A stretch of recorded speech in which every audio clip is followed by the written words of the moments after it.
নামেন বলছি, নামেন। নাটকে সিন্ডিকেটের অভিযোগ নতুন কিছু নয়। সাম্প্রতিক সময়ে সেটা হয়ে উঠেছে ব্যাধির মতো। নাটকের শুটিংয়ে পরিচালক কিংবা প্রযোজক নয়, যাবতীয় সিদ্ধান্ত আসে নায়কের কাছ থেকে। এমনও শোনা যায় নাটকের নায়কেরা নিজেই তাদের পছন্দ মতো নায়িকা ঠিক করে দেন। সহশিল্পী তাদের ইচ্ছে মতো না হলে শিডিউল দেন না। এবার ছোট পর্দার নায়কদের বিরুদ্ধে স্বেচ্ছাচারিতার অভিযোগ তুললেন অভিনেত্রী তাসনুভা তিশা।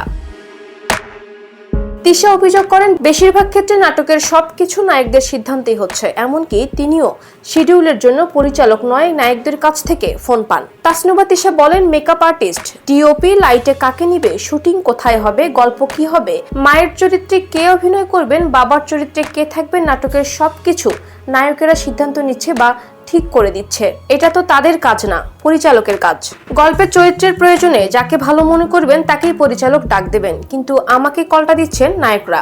যমুনা ইলেকট্রনিক্স ঈদে ডাবল খুশি অফার সিজন 3, যে কোনো পণ্য কিনলেই পাচ্ছেন নিশ্চিত ঈদ উপহার। অভিনেত্রী মনে করেন নায়কদের ক্ষমতা দেওয়া হয়েছে বলে তারা স্বেচ্ছাচারিতা করার সুযোগ পাচ্ছেন। তিশা বলেন, আমার কাছে মনে হয় ইন্ডাস্ট্রিতে এমন হচ্ছে কারণ তাদের কাছে সেই ক্ষমতাটা দেওয়া হয়েছে। এটা বন্ধ না হওয়া পর্যন্ত আমরা ঠিকভাবে কাজ করতে পারবো না।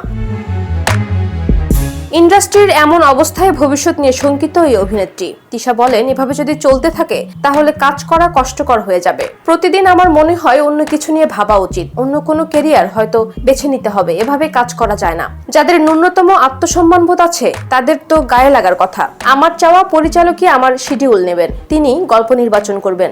নায়ক কেন এসব নিয়ে মাথা ঘামাবে? চিত্রনাট্যে যা লেখা আছে সে সংলাপই বলা উচিত। গল্পের প্রয়োজনে পরিবর্তন করতে হলে সেটা আলোচনা করে করতে হবে। কেন নায়কের সিদ্ধান্তেই সব হবে? অভিনেত্রী হিসেবে এই বিষয়গুলো আমার আত্মসম্মানে আঘাত করে, মন খারাপ হয়।